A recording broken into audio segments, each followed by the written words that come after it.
Appreciate it. What are we going to hear from Jensen and Co. this afternoon?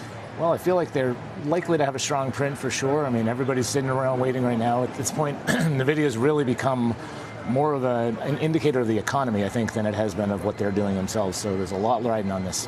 There certainly is, and in that sense, people have been saying it's less about Nvidia, more about what it tells us about the AI story. I mean, given everything we've heard so far, what more can they add to that? Because like the stocks has been up an incredible amount, double digits, just in recent weeks. Yeah, I think the expectations are so high that it has to be perfect. Otherwise, it's going to be it's going to be seen as negative regardless of what happens. I think it's going to be more about what happens after the print when he comes in with his commentary on what the expectations are going forward. Okay, yeah, as you say, I mean, price to perfection to some degree, as you say, the commentary, I feel like they sort of raise the bar every time, and with Nvidia, it's about the magnitude of that beat, right, Sure. when it comes to the size. So what have they got to say, beyond the numbers? What has Jensen got to say about the supply constraints, the memory costs, and just some of the other things that are worrying the market right now, even around, what is it, the NIMBYism, data centers, energy as well? Well, I think a big part is going to be what the hyperscalers are doing and how much they're investing, because right now, a lot of this AI spend is really just emblematic of what the whole AI economy is doing. And so if there's not continued spend on that, then NVIDIA is going to hit a ceiling, and they're starting to get a lot of competition from some of the other chip makers. So I really think it's just going to be about how are those big hyperscalers like the Microsofts and Amazons and people like that spending right now. And so it's going to be about the expectations that Jensen sets after the earnings. And we know that they continue to spend as well. It's interesting that you said that it is a good barometer of the economy, because we sort of, I guess, detach or decouple what the AI trade is doing with the economy, and it's almost like they're doing their own sort of thing, particularly when you look at bond yields where they've been. And I've been asking so many of my guests, do higher rates impact the capex plans and spending? And people have said no, that it's completely insensitive to the rate environment right now. They will continue to spend. Is that what you're seeing? It definitely seems that way, which, historically that wouldn't be the case, right? When the risk-free rate gets to a certain point, people would say there's a better alternative. But when you have earnings growing at 20% like they have been, it's not a big enough rate for it to make a huge difference. And I think people just have a lot of confidence in what AI can do from here. Even all this AI spend that we've seen, it's going to eventually trickle down to other parts of the economy, right? It's all been spending on the build-out right now, but it's got to create more efficiencies for industrials, more efficiencies for some of the mid and small cap companies. And so I think there's a whole other leg that's going to happen from this investment in AI, which is why we're kind of ignoring the rate story and just saying all the growth's still in tech, so just keep piling in. Yeah, if Nvidia clears the bar tonight, I mean, who do you suspect is the biggest beneficiary from that? I mean, as sort of the likely reaction that we see. I think it's just the market as a whole, right? Because whether you think you own Nvidia or not, everybody owns Nvidia now, right? I mean, they represent 8% of the S&P 500, so you can't avoid them, and so they are really a barometer for the market as a whole, and so everybody's just kind of sitting by waiting, saying this is going to be the next catalyst to drive the market higher if it is going to be a success. Now, there has been mixed results in the past, though, even when Nvidia has blowout earnings, sometimes based on just the expectations and the guidance afterwards, the next day isn't as good as you might think, so it really has just become an overall market barometer more so than just a company barometer. Yeah, that's right. And even when we've heard a good report, it's not necessarily been the sort of follow through that we've seen the next day as far as the reaction in the stock either. But as you say, I mean, for those who aren't in Nvidia, the presence is unavoidable in this market. I mean, obviously through some of those index funds as well. So it's a big day in front of us for Nvidia. Walk us through the trends that you're watching on this chart, Rick.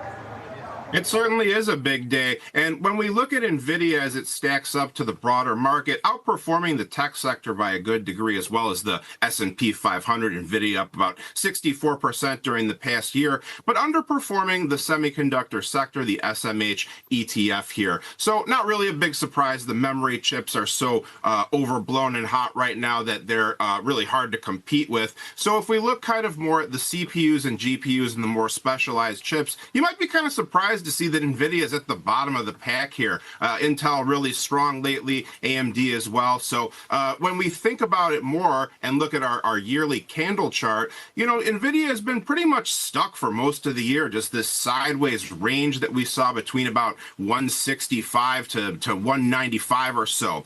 We have broken out to the upside recently. Our green line there near about 212 represented an old high point that has been breached. We did hold on above that level here.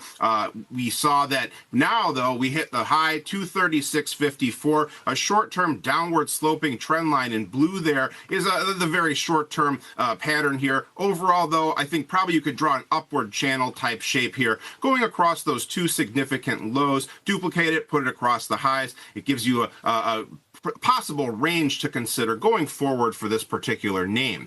When we do look at our moving averages, we are below our 5-day short-term weekly EMA here. So this is a sign that perhaps we are seeing potential trend change, but really as you head into earnings, it's pretty common for stocks to slow down. RSI also out of that overbought area as well.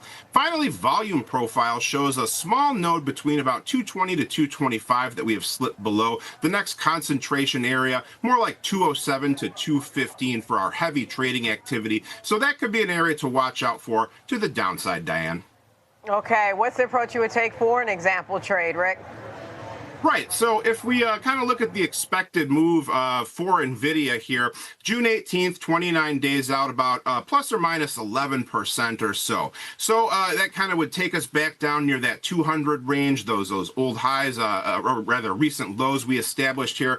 And keep in mind, Nvidia has had a big downside move during the past few earnings events we've saw. So a counter play here, more of a bearish trade, plus one June 18th, 220, 210, 200. Put butterfly at a 150 debit here. So bearish outlook, 29 days out, max loss 150, our debit paid, max profit, if it were to expire right at that short strike, would be 850. So our break evens, 201.50, 218.50, 10% and 2.5% or so to the downside respectively. Expected move 11%. So within the range of possibilities here, remember too, you don't have to hold this thing until it expires. If you're looking for more of a shorter term move, you could sell it after the earnings event, or you could hang on a little bit longer if it's not really your cup of tea. Either you could adjust the date horizon. The reason I picked these particular strikes is that they're the highest open interest strikes on the put side on this particular expiration month. So that can be a strategy traders use when preparing a butterfly type trade. Look for the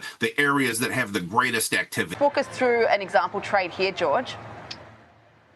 Yeah, I mean, if you look at, Sam, the price action, it's coming off the highs, which are approximately $236, roughly speaking, not too long ago. This is one way we can structure a bullish trade that is actually cheap. Considering volatility in the premiums right now is quite rich, we can capitalize on an implied volatility crush by structuring a long call butterfly trade. So what I'm going to do in this case, looking at the market maker move, it's around $13. That's plus or minus 1 standard deviation move expected. I'm basically going to buy a May 22nd, so it expires on Friday, 225 call, and I'm going to sell 2 of the 240 calls against it. Again, that's right outside that market maker move. And then to tap off the risk, I'm going to buy 1 of the $255 calls. So this is basically a 4-legged butterfly structure. And you put it all together, you could structure essentially a long call debit trade here for $3 a share in debit or $300 a contract. So it's one way to cheapen a call option. One of the things about this trade is that, well, there are a few things. One, the debit is basically the most you can lose. So $3 a share. Break even, if you do structure this trade, there's 2 of them. 228, it has to hit at least that level or higher for this to work out. But also at the same time, you don't want it to go too high beyond the $252 level, just in case you get above that. But the nice thing about this trade is their entire range of profitability. Max profit occurs at $240 a share. That would be about $12 a share relative to $3 of risk. So it's basically a 4-to-1 return on risk. And just quickly, George, if I can get your thoughts on the positioning in the broader market ahead of this earnings report? Well, I mean, right now, look, we've had a couple of days pullback. There's obviously some positive catalyst built in with the semiconductors once again. Nvidia, it's very large. It's going to pull the market in either direction. But again, keep in mind, the after-hours trading in Nvidia is typically not very volatile because institutions will trade during market hours, not necessarily in the after. What are your expectations for Nvidia tonight? Well, they've had 6 beats in quarters. They're 21 out of 23 quarters they've had beats. I think that's going to continue. But the main thing is what's going to happen after the next set of chips? What happens after inference? That's going to be part of the big deal. What do you mean? Well, the question is there's other competitors in the marketplace, but there seems to be so much demand. They're able to actually go out and beat that. And so what we're looking for are quarters where not just you're going to see another $1 trillion in commitment on CapEx out to 2030. It's the question as to what does that CapEx look like? China story, though, right? Yeah, there's also a China story, and I think that's really important. Did we cut deals for H200 chips, or what's going to be next? What's China going to buy? That was about $10 billion in business when they actually had the China business in play. Adam, you own Nvidia. You've owned it for a long time. Own it. Have been adding to it. Absolutely love it. The amazing thing about Nvidia, Ray, and I'd love your thoughts on this. They stopped giving guidance or stopped including Chinese sales in their guidance, and yet guidance is still up 65%. What do you think it would be if China sales really do get back into the mix in earnest? Well, I think it'd probably be up to 80 to 90% on the guidance because you look at $10 billion quarters on China sales. There's such a huge demand for Nvidia chips. We're like 2 to 3 generations ahead. And so I think with that guidance, you could easily get to $6 trillion at 250 on the stock. Wow. And you continue to see this money moving into the data center build out. Is that going to be the main story in terms of guidance tonight when he talks about the hyperscalers and beyond? I think he's going to talk more about physical AI. He's going to talk about sovereign AI. Every country wants to have their capabilities. That's a whole market that's about to explode. And, of course, the physical AI and the robotics, which we saw at NVIDIA GTC, that's a big area for them. Yeah, it certainly feels like this runway is long. I mean, the AI story is what is keeping this market on fire right now, despite, I guess, the danger zone that we're seeing in the treasuries market, which is what Maria was highlighting a moment ago. Well, exactly. And we're inning 3 of a 9-inning game in terms of AI. The next piece is all going to be software once we get past the inference, once we get past where we are on the physical AI. It certainly is a good backdrop for all these IPOs that are coming, right? It's going to be the year of the mega IPO. SpaceX, OpenAI, Anthropic, all likely to go public this year. And SpaceX could come as soon as June 12th, we're told. We know that Goldman Sachs got the lead banker position in the deal on SpaceX's IPO. What's your take on this upcoming IPO? You think that this would lead to a potential merger between Elon Musk's companies? You might see that, right? You might see that. We've got defense, we've got AI, we've got launch capabilities and the rockets all in one place. So there are very few companies. Now you get the manufacturing side in terms of Tesla, then you've actually the complete piece. And they could probably do that after the IPO, just like they're looking at buying Cursor, which is the AI piece, the codings tool, right after the IPO. So, I mean, it's a $2 trillion IPO. The prospectus might even show up today. Wow, yeah. So you're waiting on the prospectus potentially today. But here's the thing. They beat Anthropic and OpenAI out the door. Yeah. Unbelievable. And you're probably going to hear Jensen tonight talk about partnerships and deals of his own, right? He's done a lot of acquisitions. They have put into every part of the ecosystem, from communications and photonics all the way to software, all the way to robotics. They have investments all across every part of what they plan to be part of. What are some smart investment strategies that our viewers should consider right now from your standpoint? Well, I think right now, think about other assets, the physical assets that are out there, what's going on in water, what's going on in land. That real estate development that's going on in data centers is going to continue for quite some time. That's not going to change. And then I think on the other piece is energy. Where can we find the energy sources of the future?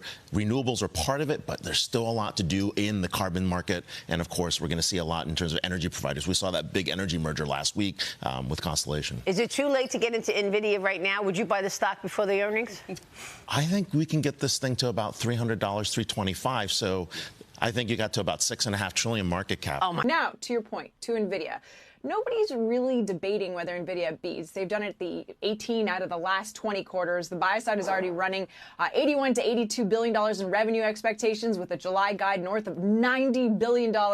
So the beat, dare I say, is relatively baked into the stock price. The problem is the stock hasn't cared. Nvidia has traded down the day after 5 of the last 7 earnings prints.